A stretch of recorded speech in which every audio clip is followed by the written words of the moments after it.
So I need you to imagine something for me. All right. Because this is a little novel for that time. But it's the 1980s, and American citizens knew that a president could be evil. Smart, but evil. But in the 1980 election, a new glass ceiling was broken, and we elected the first retard to the president of the United States. Reagan.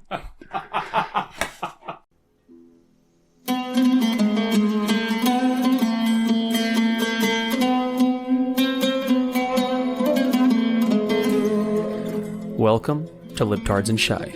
Here, we discuss liberalism and what's stopping its progress, all while drinking way too much Arabic tea, which is called Shy. So, come on in.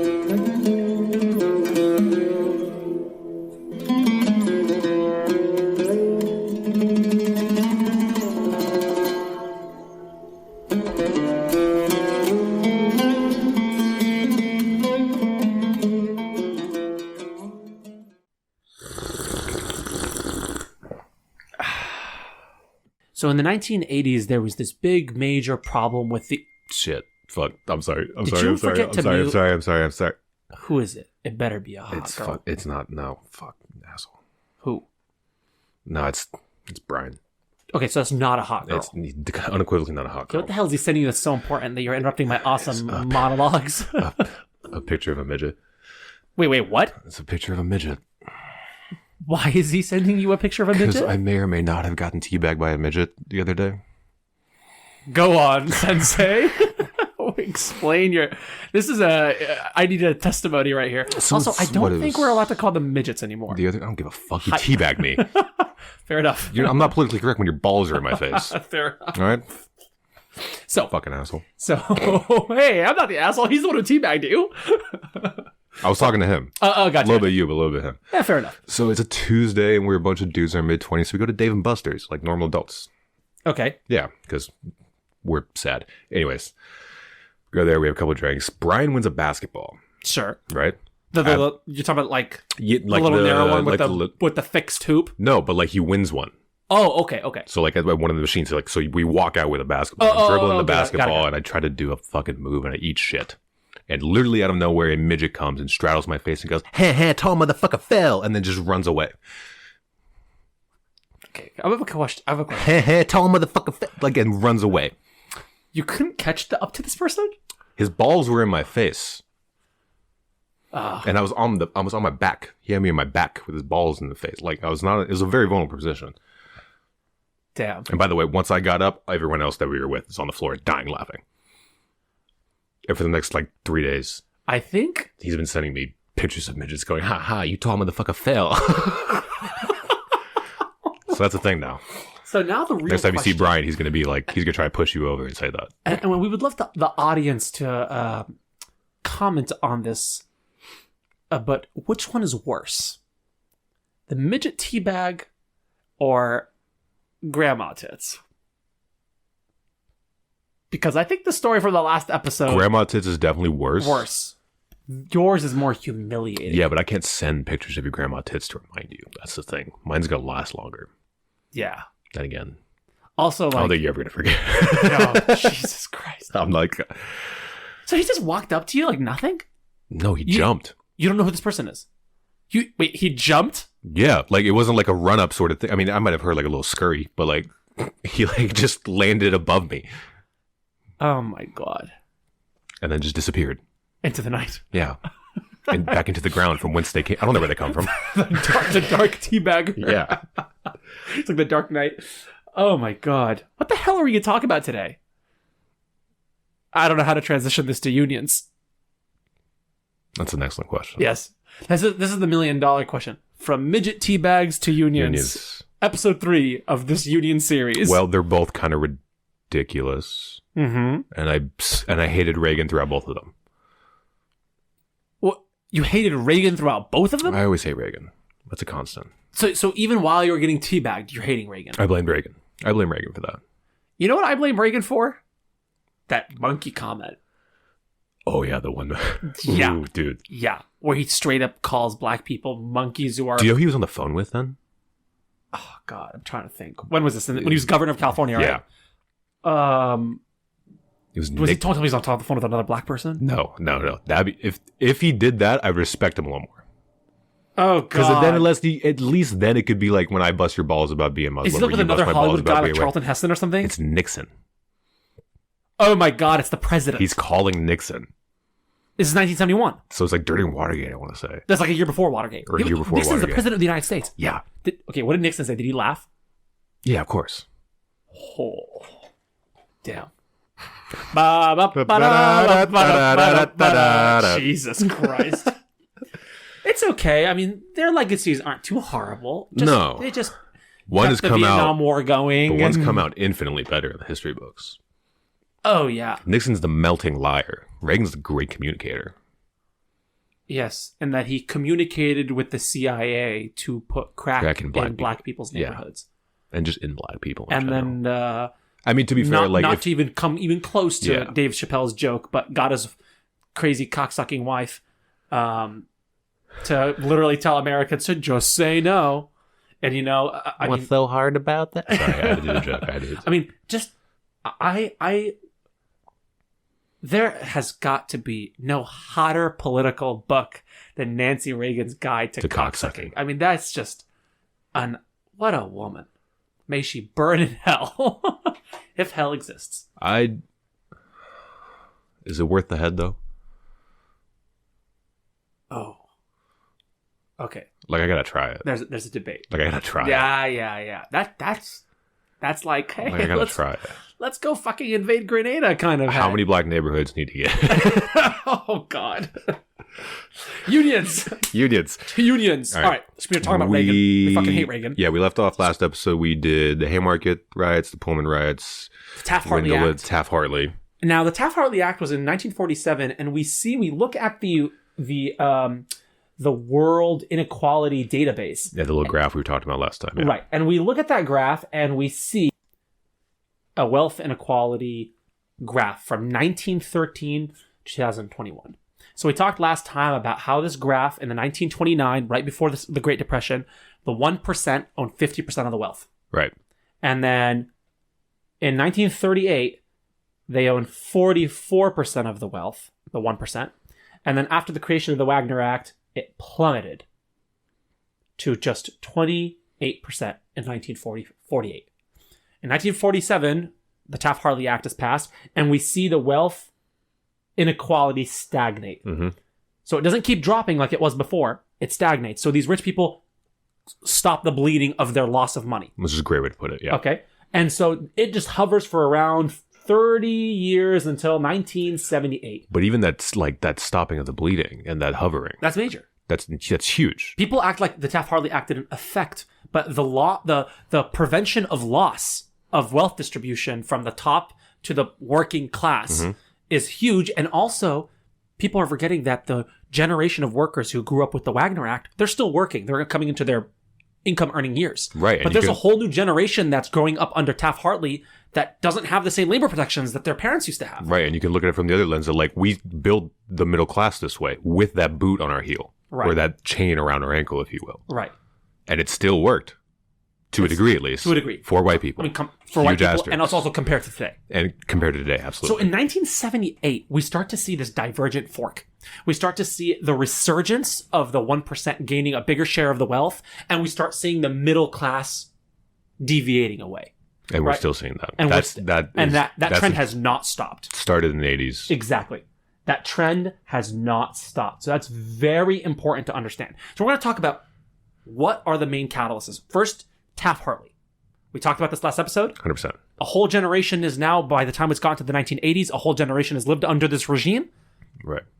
And now we get to the first 6 months of Reagan's office. The era of deregulation begins. The whole idea is that the unions had actually earned a fair wage for their workers for the past 45 years. And something was created. The American middle class. It wasn't because Jesus jizzed money all over us for winning the World War II. No. It was because we had laws that protected and created the American middle class. Exactly. And so now these people on Wall Street, they're not making as much money as they used to. Because the way a stock works is by profit margin. So labor is one of the biggest costs for most industries. So if you fucking discipline labor, if you break labor, You squeeze and exploit them as much as possible, and you keep productivity high. Or even just maintain productivity. Or maintain productivity, but now your costs are lower. Or you're even drop it a little.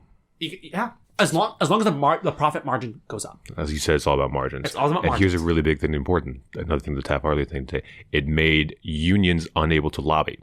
Right. Corporations can still lobby. Yeah, so a corporation has the constitutional right to still pay for super PACs and convince lobbyists, but union dues cannot be used in federal campaigns. That's something very important. Also, between 1950 and 1980, unfair labor practices, such as firing union activists during organizing campaigns, doubled. Jesus. So, I mean, basically they're... Oh, and that's charges. Right. Like formal charges. Prosecutions, not so much. And those are just charges. Those aren't the actual numbers of what happened. Right. Those are just the ones that actually got to charge. Got to charge. So, in the 1981, the Air Traffic Control Union, air traffic controllers, the people that make sure your planes don't crash. In 1960, there was a major air crash in New York because the equipment was awful and these people didn't have proper training and there was no real power structure. And so the, what's it called? The Union for Air Traffic Controllers was made. This union is called the PATCO, the Professional Air Traffic Controllers Organization. And so this is created in the product of a major disaster, and it professionalized the air traffic controller unions. So, we kind of need them to have an aerial economy. And so planes will crash into each other and shit. And, people don't die. I like that. So these people who were being severely underpaid and have been undercut in the market finally go to their employer, which is the United States federal government. And they say, we don't like this deal. You're not negotiating in good faith. Right. We're going on strike. We have long work hours, horrible work conditions. You don't recognize how fucking stressful it is to try to land a goddamn plane. Right. Which is a crazy amount of stress. No, it's insane. You can't fuck up. You really can't fuck up. Fuck up. Yeah.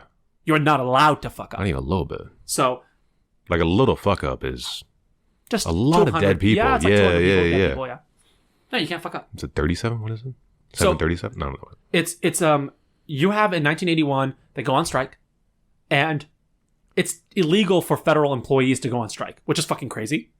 But it's illegal for federal employees to go on strike. Yeah. Now, historically, that's not stopped other labor movements from going on strike where federal employees. No, it's happened all the time. Okay. Both in the private sector before when strikes were just legal in general and in the modern era. Yes, when in the private sector before Wagner, it was illegal and they went on strike. And for federal employees before 1981, they've also gone on strike. Been doing that shit. So something changed. First American Dumbo, first American, retard for, Ronnie Reagan. Ronnie Reagan. I'm yes, Ronnie exactly. Reagan. Hey guys, can you land the plane? Oh God! Can you land the plane? Enough with the voice, please. Land the planes quicker. So he's not just an idiot, but Nancy said, "Land the planes." Oh my God! Well, I don't get sloppy doppy. I have to quit. I want to slurp a derp. Enough, Max. So you gotta land the plane. You're killing me. So it's important to understand that Reagan is not just an idiot. All right. We call him an idiot because we don't like him, but he is paid and bought for by major corporations. Right. He is the person who ushered in Reaganomics. He's the person who ushered in the deregulation era. He's an actor. He is a neoliberal, and this is the era of neoliberalism. And so this is the thing. He is about to do something that's never been done before, which is instead of negotiating with the union, he fires all 11,500 workers. At once. And then replaces them and bans the people who are fired from rehiring. That ban wasn't lifted until Clinton got in office. Now somebody and only will say, 800 of those 11,000 workers got rehired. So you guys say the other, 10,200? Lost their jobs. No, not just lost their jobs. Got blacklisted from rehiring. From the federal government. Right. A huge part of having a government job is having the inroads of having a government job. Right. You get a job for the county as like being an assistant to a clerk or some shit. You're now in their system. You're now in the system. You're a priority for other jobs. Right. Same thing with the federal government. So they got fucked big time, dude. For practicing their rights to exercise labor. What we would consider rights. The government does not consider rights. The government did not consider rights. No. What they did was illegal, and some people will argue, well, that was illegal. But here's the interesting thing. not only was this union decimated, but Patco went bankrupt. They were forced to pay fines for damages for going on strike. Which is why they went bankrupt. And something happened. The federal government sent a big, fat signal to the entire private sector force that tactics of union busting that for the past 45 years were considered an absolute fuck no. Were greenlit. Even Pullman didn't fire his workers. He'll beat the shit out of them, send it to the National Guard. They'll execute a couple. Right. But I'm not going to fire you. I kind of need you. He needs you, yeah. So it's kind of... This is an unprecedented move in American history. This is like a scenario where you're at a frat party and then the college sends in a few people to investigate the party to see, hey, no one's, dropping any roofies. And then you realize the people who are supposed to investigate, they start dropping roofies and they start raping a few girls. And then the frat boys are just like, well, I guess we can start. Yeah, Chad walked up to the man in the colorful sweater and said, hey, Mr. Cosby, did you find anything? Did you find anything? And he's like, I don't know. I'll tell you when Jessica wakes up. Okay, you are temporarily banned from using voices. Sorry. Because for the hats. Oh my God. I'm not good at impressions, but I can do a retard in the Cosby. Oh, God. Want to hear a retarded Cosby? No, okay. I mean, no, I do not want to hear a retarded Cosby. It's clear that something happened here. And the most important concept of all of this is the aftermath of the 1981 Patco strike. The federal government, for the first time, actively was involved, which, by the way, the government was the instrument that legitimized labor, that stood as a shield against the overpowered forces of capital. That was the whole point of the labor movement, to get the government involved. Like, hey, fucking protect us. We need a third party to step in and arbitrate. Right? And so the government is now in the role. It's so funny how these small government people, like Reagan ran on the famous quote of, like the whole idea, I'm paraphrasing because I can't remember it off the top of my head, but like he's saying the whole solutions to government isn't he's saying, what's the famous line? It's government isn't the problem, it's the solution. Okay, you know what? I'm going to look it up. Okay. I'm going to look it up. Okay, here's the quote. Quote, government is not the solution to our problems. Government is the problem. Sounds like Reagan. The 1920s and the New Deal, the major debate in American society. In the 60s, it was civil rights. In the 1990s, it was gays in the military. Part of the civil rights movement was union, though. That was a huge... if you look at that graph that you pointed out earlier, there was an uptick there in the 60s, mainly because black people and women started unionizing. Right. People that were normally barred from the unions. major intellectual debate of politics in the 1930s and 40s was the role of the federal government. It was definitively proven by the consensus of the American people that the federal government, unlike what the founders thought, had a role, and it wasn't small. No, it was a degree. And that Keynesian economics had won out. It was the idea that you can publicly spend your way out of a recession. Exactly. And for the first time in a whole 2 generations, we're hearing a U.S. president saying that government itself is the problem.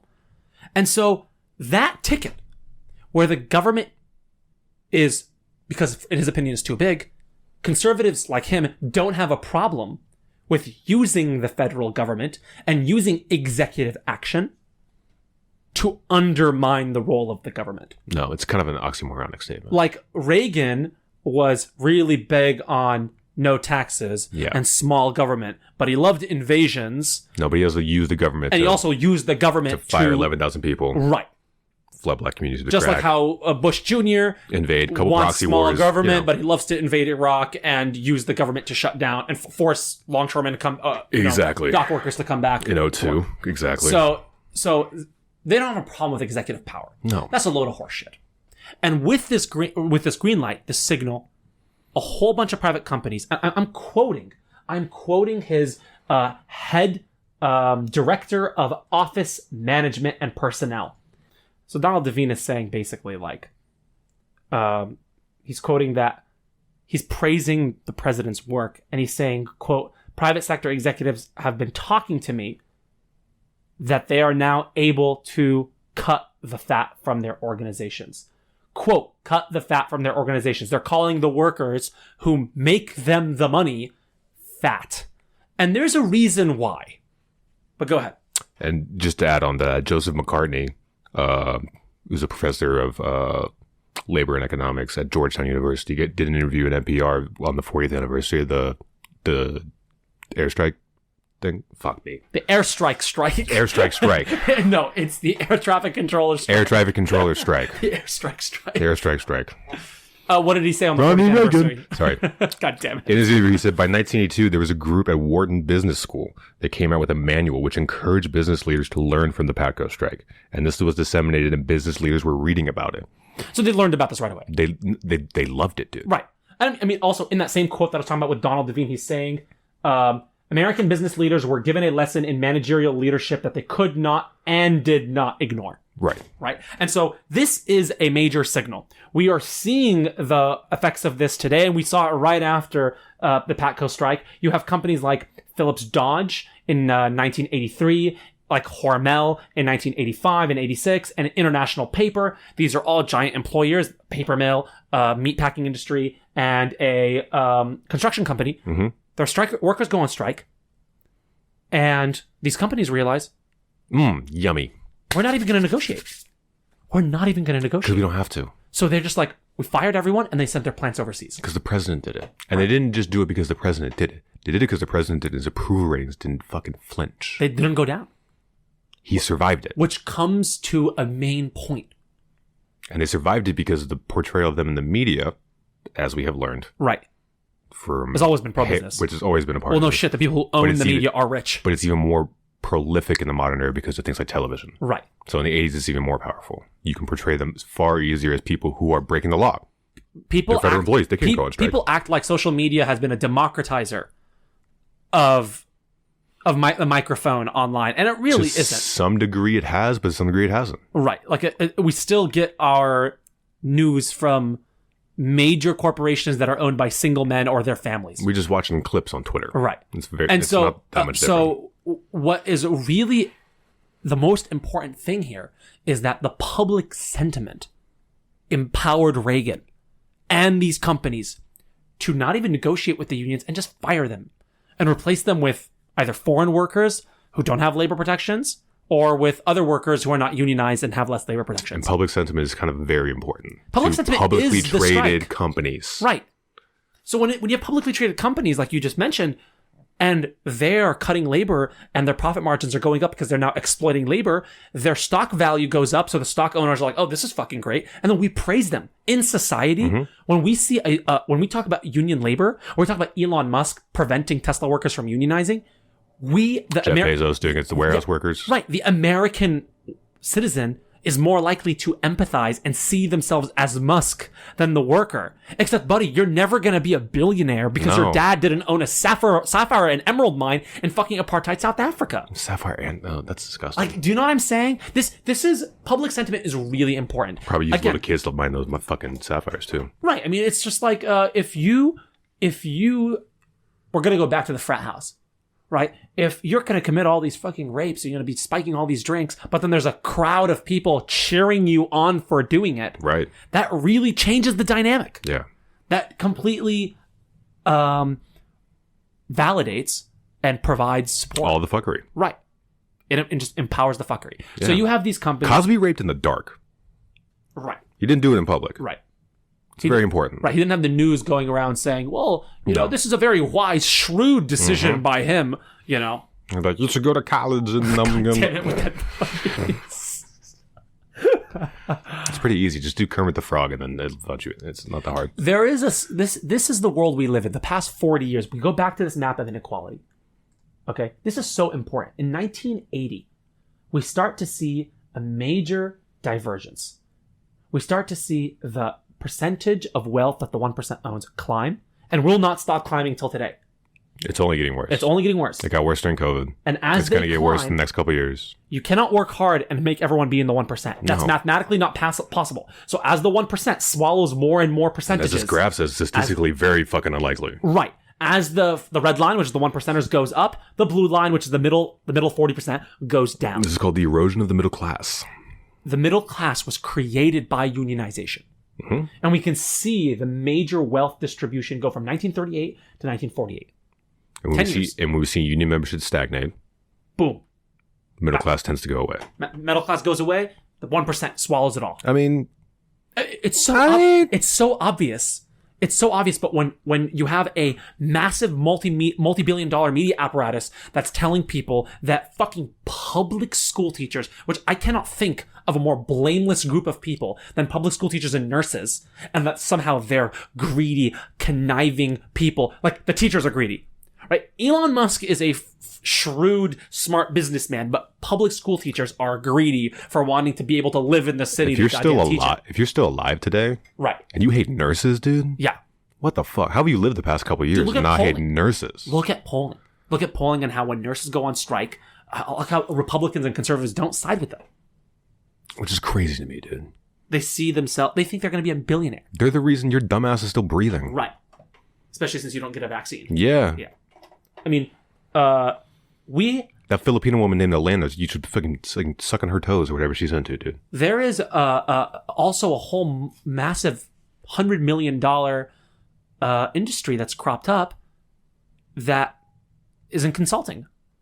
Like giant, specifically, like giant consulting firms, union busting consulting, or preventing unions from forming. Right. So because as we covered in episode 1, there's 3 barriers to forming a union. So you pass out the cards, right. You have an election, you get registered by the National Labor Board, and then the third step is coming to an agreement with your employer. Which since Taft-Hartley, there's no longer a time limit. So which means they can stall you forever, right? So there's companies that unionized like the early 2000s. Today still don't have an agreement. Here's what's funny to me. There are companies that are having their workers go on strike, or they're demanding increases in like sick days or salaries. They can't afford that, according to them, but they can afford paying hundreds of millions of dollars to lobbying consultant firms to teach them how to break up unions. Or hundreds of millions of dollars to lobbyists to lobby Congress. Yeah. Corporations that, I don't know, made $20 billion in profit. I want to recap. We're coming to the end of this 3-part series because unions are fucking important. You, if you are alive today and you're between the ages of 20 to 35, your parents earned their wealth, whether they were unionized or not, as a product of labor rights that unions fought for. Because even non-unionized jobs had to compete with unionized jobs. A lot of us were born in the aftermath of the rise of the American middle class, and we think capitalism is a natural byproduct. So I'm going to go through a recap. Before 1990, before major labor movements, we had children in mines. You worked 80 to 100 hours a week. No weekend, no minimum wage, no overtime, no sexual assault protection, no firing protection. Nothing. Okay? We fight. People die, literally die by strike breakers, get killed, get hung, get executed. Mm-hmm. If for organizing, lose your job, lose your livelihood. Mm-hmm. You're humiliated. All right? And we fight and we keep pushing until a major victory, which is the Wagner Act. We're simplifying this history. But the Wagner Act comes along. All right? And this is the great victory. This is where everyone is just, this is champagne. People are fucking, jerking off. I'm just joking. But people, I mean, they'd be jerking off. Yeah. They're definitely jerking off. No, for sure. They got time now. They got They only work 8 hours a day. Bro, do you know? You gotta wank one, dude. What it does to your libido? To work 12 hours a day? Bro. You ever been so tired you can fucking jerk off? Dude, there's been times where I've been so tired where I couldn't get it up. And now we're going to be talking about erectile dysfunction. No, but seriously. No. This is sponsored by Blue Chew. Also, like when you're like a fucking teenager, I just remember in the summer when I no longer had school, like there's no more stress. Like, dude, that libido just through the roof. Through the roof. Yeah. So, or on like a half day. Right. Oh, dude. Right. Fucking 12-15 jerk offs. We're sick. Dude, this episode is like, wow, we're just doing the trifecta, like the retard voices, Cosby voices. Talking about jerking off when we were kids. It's been a classic episode of Libtards and Shy. It's a very classic episode of Libtards and Shy here. So, a recap of what happened in the 1980s. We get the Wagner Act. The American middle class is born. Wealth, the share of the 1%ers plummets. The share of wealth for the middle 40% skyrockets. Billionaires shit their pants, go, fuck. We better stop this. And they use their already massive amounts of capital they've accumulated during the first age of fuckery to lobby Congress into Getting the Taft-Hartley Act. back. Yes. Truman vetoed that, remember? What's crazy is that he vetoed it. He vetoed it. And the Republican-controlled Congress Got a two-thirds majority. Two-third majority it. Yeah. Two-third majority it. Yeah, that's how much money they had. A two-thirds majority. Yeah. That's insane to us. Yeah. That's impossible. That two-thirds of Congress agreed on anything. Anything. Dude, we couldn't even agree to give medical care to the 9/11 responders. No. It took Jon Stewart 10 years of shaming them to get them to pay for fucking like $1,000. And they still didn't do it until he got another show. Yeah. They're like, oh, fuck, he's got a show again. No, Yeah, like we have to, we have to pay the people who, rush the building, Fuck. So, I mean, we come back to the 80s.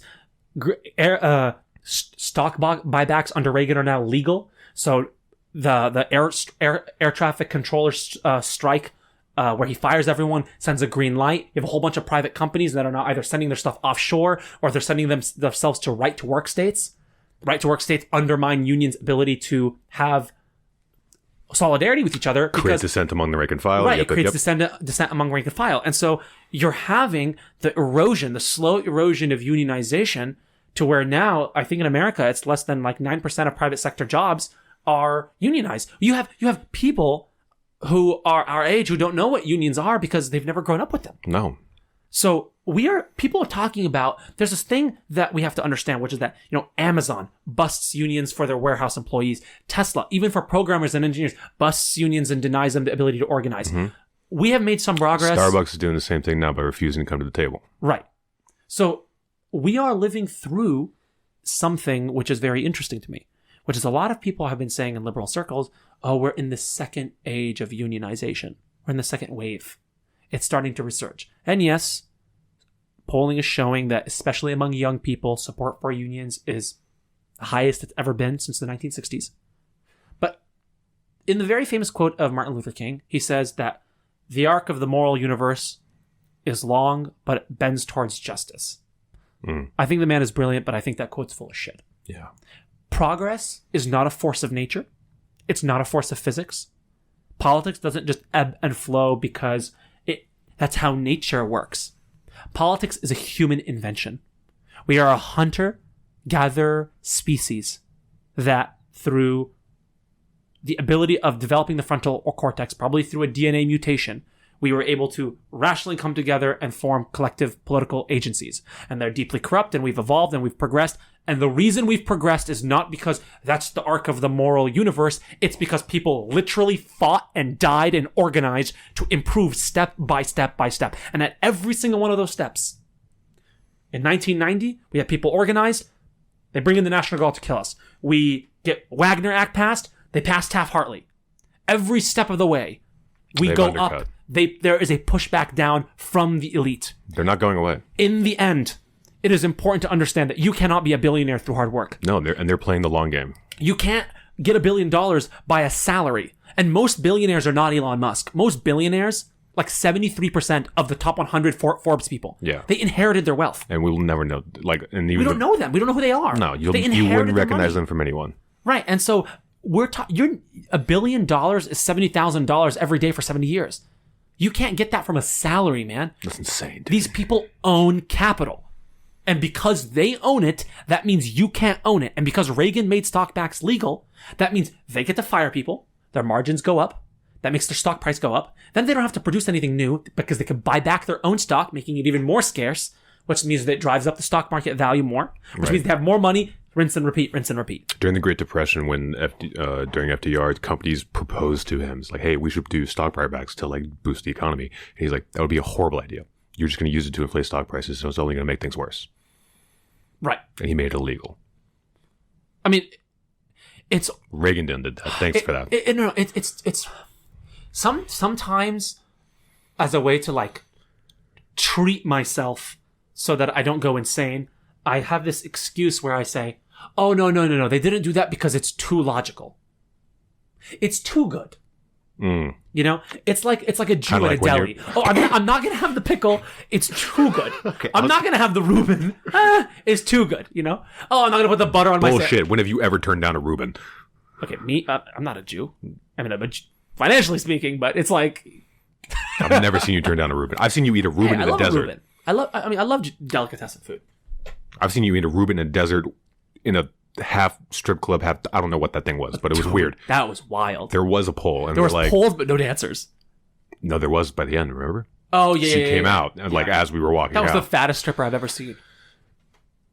Jesus Christ. Hold on, I'm going through. Yeah, there's a few drunken strippers you gotta sift through. They're not fat. That was the fattest stripper I've ever seen. Yeah, no, that was a fat one. Yeah. That was a... Not, and that my was drunken stupers are not fat, all right? Oh, yeah. Okay. They're nice and slim. Most of them. To recap, the whole point of these 3 series is to provide you with the information that we researched, because obviously we didn't know all this. The whole point of this podcast is that we do all that bullshit work so that you just get to know all this stuff and you don't have to worry about it.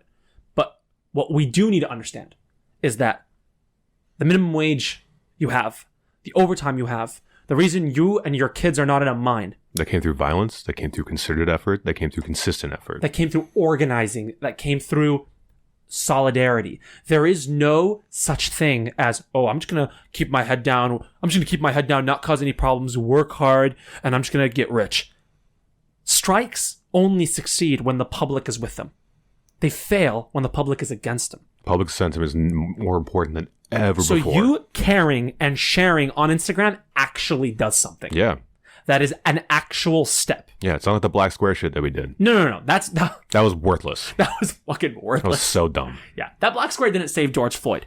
But you posting on that Instagram and making and showing solidarity is real powerful. And here's the evidence. Actual real world things you can do right now, like things you can focus on, is the railroad union. Right. And probably Starbucks. But here's something I want to Are the add two biggest ones. as evidence that your Instagram post or your awareness or your public solidarity matters. It matters, and the people in the 1% know they matter. Because solidarity strikes got banned by the Taft-Hartley Act. Because they fucking know that solidarity kills them. Recap everything we said about the Taft-Hartley and what the goal was. The goal is to divide Isolate and conquer. divide and conquer. So It's a classic technique. In conclusion, there is no arc. It ain't bending towards justice. No. Progress is not natural. It's not inevitable. It is caused when people come together, when they work hard, when they organize, when they understand their values, when they look at the data and realize, hey, I'm never going to be a billionaire. There's 8 billion people on planet Earth, and there's like 2,000 billionaires in the world. I'm never going to be a billionaire. No. Okay? You should work hard and should invest in yourself. Mm-hmm. And should play the game and play the corporate rat race. But you should should have to also work 80 understand hours that a you are week. being exploited. You're being exploited, and that the only way and the best way to improve your financial well-being for yourself and for your family, the most self-interested thing you can do, is to join a union. And if you don't have one available to you, then support them. And if that means just supporting it online through social media, then by God, that is a fucking move. And that's all the time we have.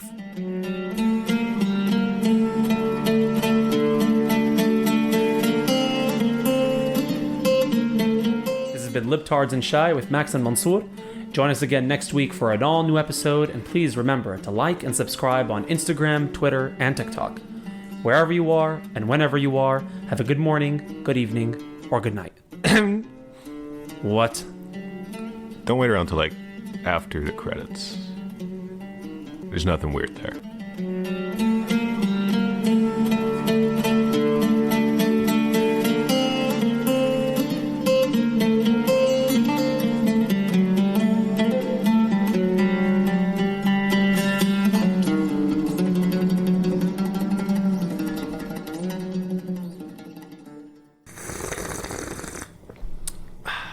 What's the best part about fucking 21-year-olds? What? There's 20 of them.